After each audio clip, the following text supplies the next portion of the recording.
Good morning, dear beloved. I'm Daniel Kola Probelo, and I bring you the Covenant Fasting Day message for this week.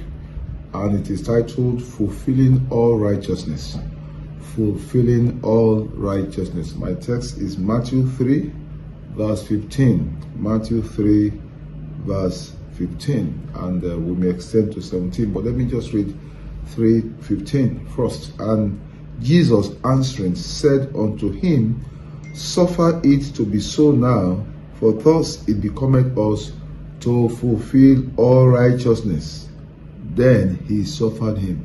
This was a statement made by Jesus.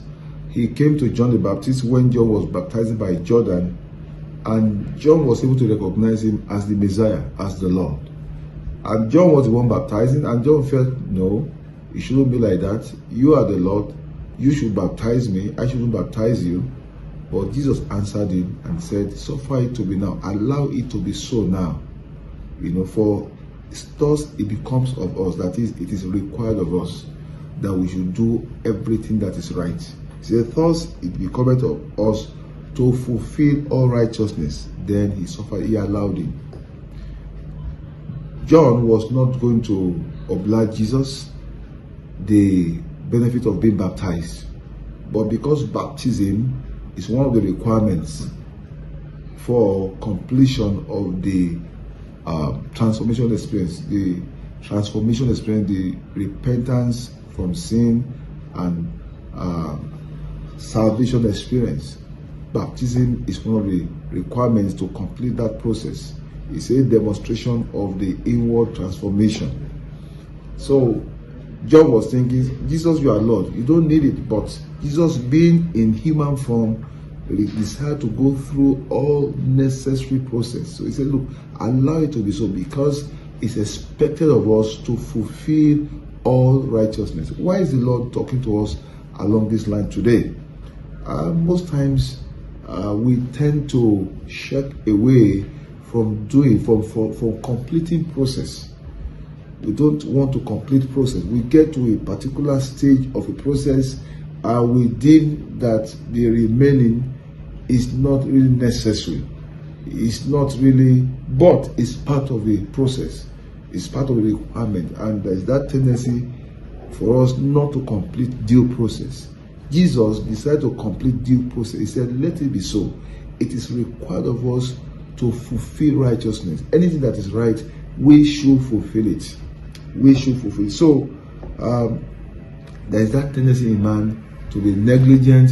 There's that tendency to be nonchalant towards some part of the process.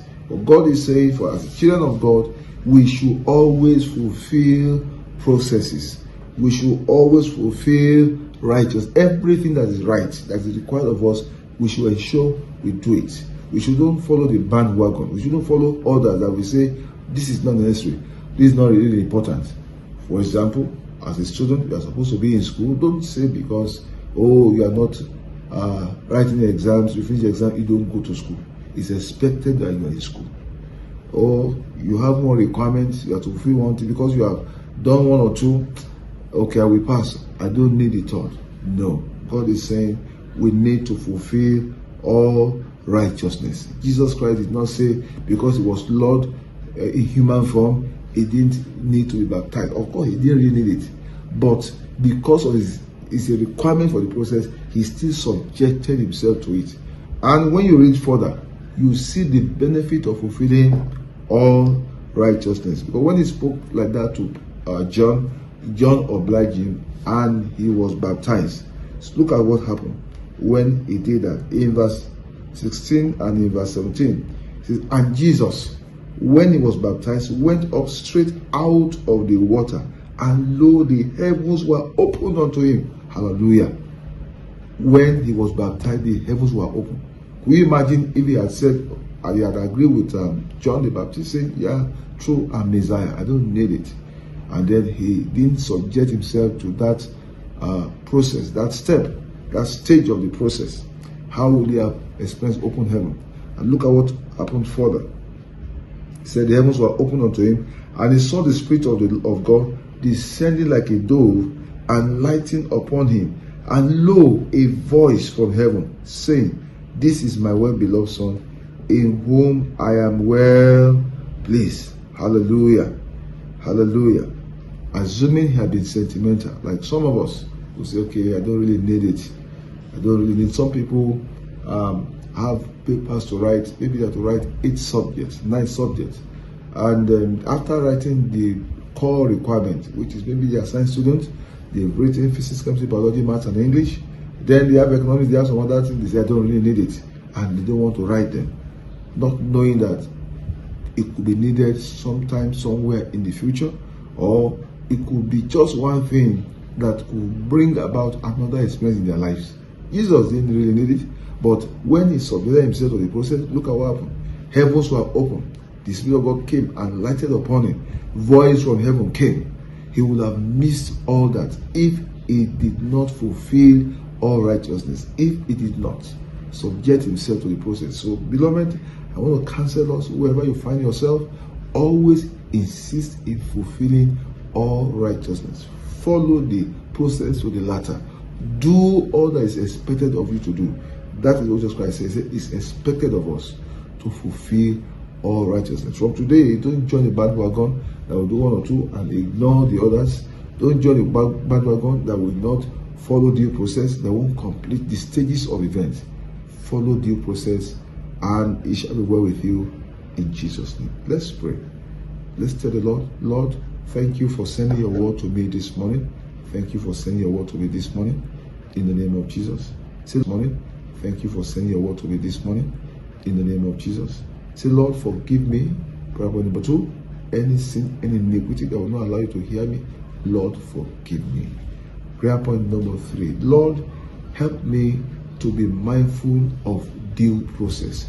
Help me to be mindful of due process. Prayer point number 4. Lord, always help me. Help me to insist in fulfilling all righteousness. Let me insist in fulfilling all that I'm supposed to do. Prayer point number 5. Lord, help every faithful participant of this program to always fulfill all righteousness. Help every faithful participant of this program to always fulfill all righteousness. Prayer point number 6. Help your servant, the presiding pastor, to always fulfill all righteousness. Help your servant, the presiding pastor, to always fulfill all righteousness. And prayer point number 7. Ask God anything you want him to do for you today. And then pray in the Spirit as I round up. Father, we thank you for the word you sent to us again today to fulfill all righteousness. Help us to prepare our heart along this line to always fulfill all, not some, righteousness. To always be process person and to fulfill process, not caring what anyone may do. And as we do that, you showed up in the life of Jesus when he fulfilled all righteousness. Show up in every life, Lord. Show yourself mighty. Meet everyone's need. Surpass their expectation. Make today glorious in their lives. In the mighty name of Jesus. Settle.